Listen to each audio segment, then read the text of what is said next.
እኔ የሚገርመኝ ሙሽሮች ሰርጋቸው ላይ ሽንት ቤት ሲሄዱ አይቻላቅም ዳይፐር ያደርጋሉ እንዴ? አረ ጨዌ ቴሌ ደውለ ስልኬ ዝም ብሎ ዳታ ይበላኛል ስትላቸው ሴቲንግ ውስጥ ግባና ከከው። እዚህ ግድግዳ ላይ ምንም አይነት ወርቀት መልጠፍ አይቻልም የሚል በወርቀት ጽፎ ግድግዳው ላይ ለጥፏል። ራሱን በሽጉጥ ሊያጠፋ የነበረን ሰው ፖሊሶች በሽጉጥ አስፈራርተው አስቆሙት። አበሻ ማለት እኮ ያማህ ስደርስበት እድሜ ረጅም ነው የሚል ድንቅ ህብረተሰብ ነው። ለሀበሻ ችግርክን ስትነግረው ያዳምጥን አይረዳኛል ብለህ ስትጠብቅ እና በተረፈ ደህና ነህ ይልሃል።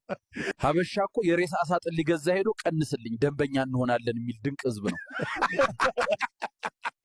አረ ጨዌ ኤፍ 20 ሺህ ሲገባ እንጀራው ራሱ ይሄን አላይም ብሎ አይኑን ጨፍኗል። የኑሮ ውድነት ጥቂፍታል ኑሮ ከበደኛል እኮ። አረ ጨዌ እውነትም ጨዋ ያሳደጋት የጨዋ ልጅ ናት። ሂውማን ሄሯን እኮ ነው። እንደ ባርኔጣ አውልቃ ሰላም ያለችኝ። ጅማሮው ላይ ራት በልታል ውዴ እያለች አስሬ ትጠይቅና አብረሃት መኖር ስትጀምር ራት በልታል ብላ ታሳምንሃለች። ጥፍር፣ ቅንድብ፣ ጸጉርና ቂጥ ጠፍቶባት እየፈለገች ምን እያደረግሽ ነው ስላት ራሴን እየፈለኩ። አረ ጨዌ የቀበሌ ሰራተኛ ታሞ ልጠይቀው ቤቱ ሄደ ስታንኳኳ ከሰዓት ኑ ቀበሌ ስራ ልትቀጠር ሄደ ምን የተለየ ችሎታ አለ ሲሉ ለምሳ እንደወጣው አልመለስም።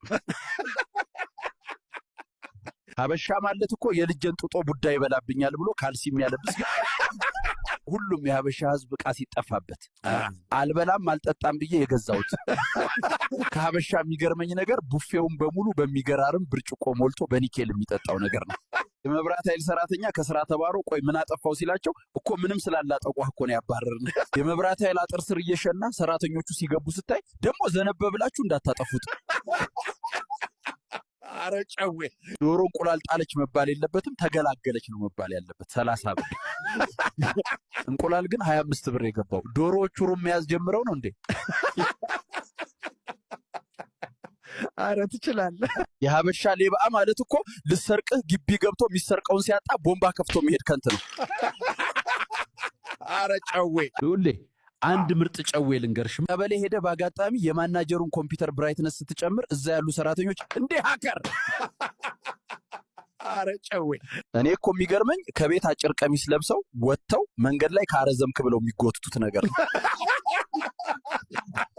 ሀብታም የመሆኛ ሚስጥሮች የሚል መጽሐፍ ልገዛ ብዬ ዋጋው 1000 ብር ነው። መጽሐፉ ግን ለድሆች አይደል እንዴ ተጻፈው? አረ ጨዌ ሀበሻ ፒፕል ዜብራ ላይ እየተሻገረ ቶሎ ተሻግር ስትለው እኔ ምን አገባኝ ብግጭ እሱ ነው ጥፋተኛው። ጠንቋይ ምንም እንደማያውቅ ያወቅኩት ለሚስቱ ደውሎ ዛሬ ምሳ ምንድነው ሲላት ነው። አንዱ ሚስት ፍለጋ ጥንቋይ ቤት ሄዶ ምን አይነት ቱን ሲባል ፈራ እግዚአብሔር ያላት አላለ። ጥንቋይ ቤት ያልፍልኛል ብለህ ሄደው ስታንኳኳ ማን ነው ሲል ጭራሽ ይሄንንም አታውቅም። አረ ጨዌ በእንቅልፍ ልባችሁ ብርሃኑ ነጋን ካያችሁ ከእንቅልፋችሁ ቶሎ ተነሱ፣ ምክንያቱም ካልጋችሁ ልትወድቁ ነው። አረ ጨዌ አንዲት ሴት 30ዎቹ እድሜ ላይ ለመድረስ 45 ዓመት ይፈጅባታል። አረ ተወኝ መልሱኝ። አባቴ የዲኤንኤ ምርመራ እየጠየቀ ነው። እኔ እሱን አልመስልም። እንዴት ተፈጠርክ? እናቴ እኔን ለማምጣት 9 ወር ነው የፈጀባት። አባቴ ግን ቢበዛ 30 ሰከንድ ነው። ለምን እስከ ወዲህ አልተኛም? እንዴት ልተኛ? ዳዲ አልጋውን ወሰደ። በዛ ላይ ደግሞ በፈሱ ታፈንኩ። መቀመጫው ተቀዷል እንዴ? ስትወልድ እንዴት ነበር? አይኔን ስገልጥ ዶክተሩ መታኝና አስነጠሰኝ። ከዚያ ጀምሮ ነው ምግብ መብላት የጀመርኩት። ምን ያስከፋል? ዳዲ ሁሌም ማሚን መታ እናርግ እያለ ሲጨቃጨቃት ብቸኛ ልጅ መሆን ፈልጋለሁ። ግን ምን ማድረግ እችላለሁ? ምን ተሰማ? ያጨቋኝ ዶክተር ሐሳቤን ከውስጤ ነቅሎ ለማውጣት እየሞከረ ነበር መሰለኝ። ጭንቅላቴን ሲጎተው የነበረው። ወዴት እየሄድክ ነው? አያቴ ቤት። ሆዴ ሞልቶ እስኪ ተንፈስ ብዬ እመለሳለሁ። ለቤተሰብ መልእክት ከጠን ወር በፊት እኔን ለመፍጠር ያዙኝ ልቀቁኝ ከሚትሉ ምን አለበት ለቫይላንድን ቢታዩት። የምታስታውሰው ማህፀን ውስጥ ረጅም የሆነ ነገር ይነካካኝ ይወጋኝ ነበር። ምን እንደሆነ ባላቅም አልተማመንኩትም።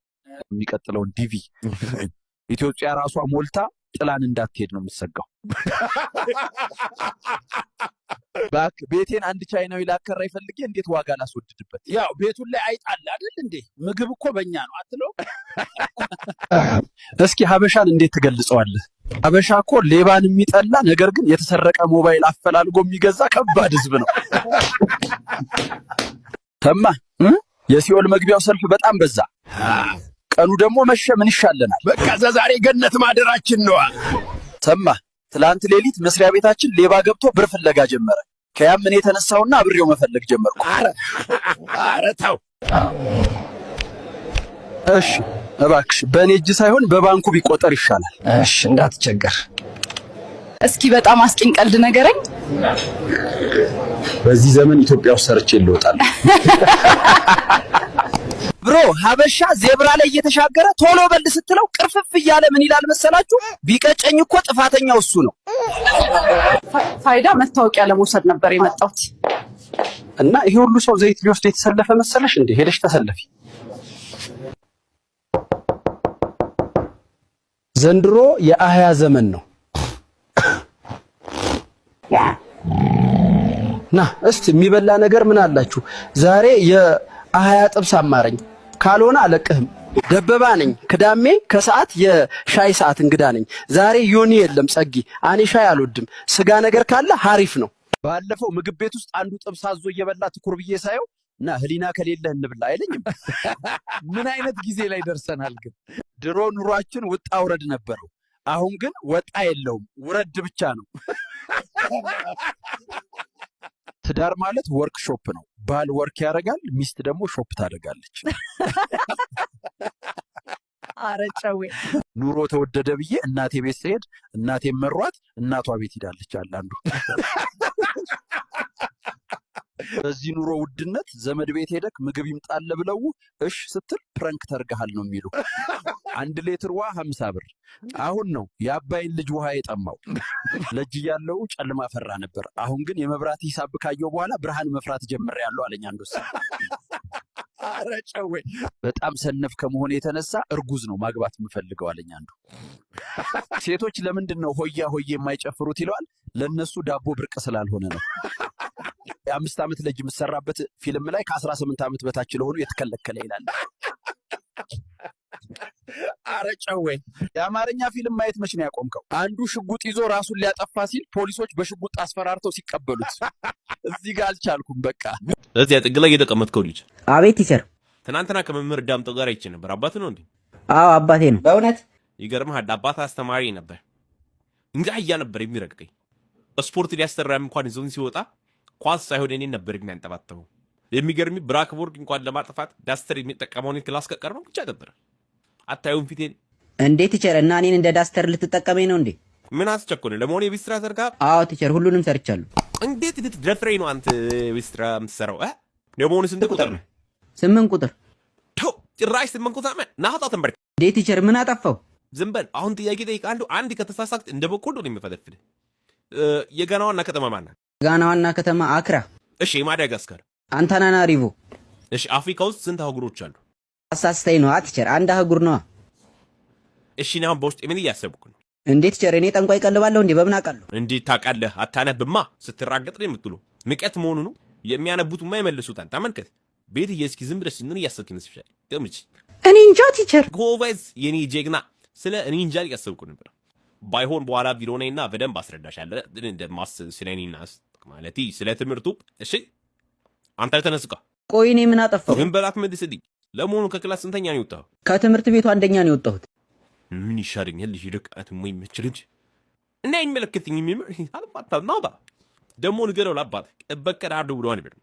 ኤው ብብቲ ንረፍቶች ሲስተም ያላበላሽታል። አሁን ሲኮረክሩኝ ያለቅፋል።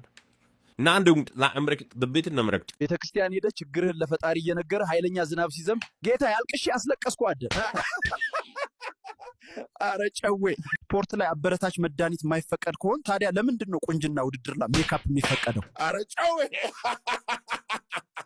ሀበሻ ማለት እኮ ጋቤና ተቀምጦ ዞሮ ወያላውን ወራጃል የሚል ድንቅ ህዝብ ነው። አረ ጨዌ ሀበሻ ለሰርጉ አደባባይ 3 ካልዞረ ትዳሩ የሚጸና አይመስለውም። አረ ጨዌ ሀበሻ ወሩን ሙሉ ድፍን ምስር እየበላ የቤት ሰራተኛውን የፈረንጅ ምግብ መስራት ትችያለሽ? ብሎ የሚጠይቃት ነገር። አረ ጨዌ በጣም አይናፋር ከመሆን የተነሳ ዳቦ ቤት ሄጄ ዳቦ ስጭኝ ማለት እፈራለሁ አለኝ ልዑሌ። አረ ጨዌ ቂጧን አፈንድዳ የተነሳችውን ፎቶ እንኳን አደረሳችሁ ብላ ፖስት አድርጋለች። የኔ እህት እዛ ቦታማ ባልሽን እንጂ እኛ ማን አደረሰን?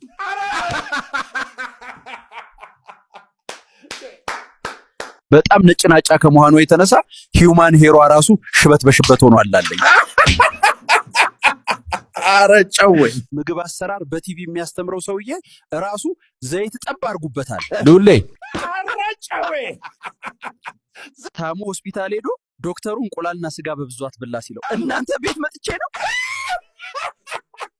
አረ ጨዌ እኛ እኮ በሙስና ተይዘን ጸረ ሙስና ሄደን በሙስና የምንወጣ ህዝቦች ነን። ልጄን የግል ትምህርት ቤት አስገብቸው ወላጅ አምጣ ተብሎ ስራ ቀርቼ ሂጄ ምንድነው ስላቸው ከምሳ በኋላ ውሃ እየጠጣ አይደለም አሉኝ። በቤተሰቦች መች ነው ያዘንከው?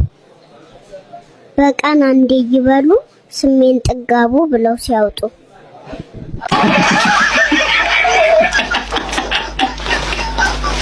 እኔ የምልህ ማትሪክስን ታመጣ? እኔማ 300 ዘጋው እኮ ማለት። አሃ ያንተን ውጤት በዶላር ምንዝረውን የሰጡ ማለት ነው።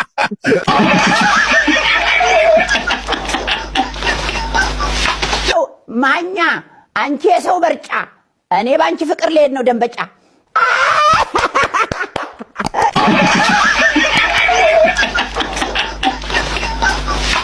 ቅድም ከአንዷ ጋር እየሄድኩ ዝናብ ጠብጠብ ማድረግ ሲጀምር ዋሌት ከምታክል ቦርሳ ውስጥ ጃንጥላ፣ ጃኬት እና ስካርፍ አላወጣችም። አስማት ነው መሰለኝ። የባንክ ሰራተኛ መጥበስ ከባድ ነው። ምሳ ስላት ሲስተም የለም እንትን ስላት ሲስተም አይሰራም እያለች ታዝጋለች።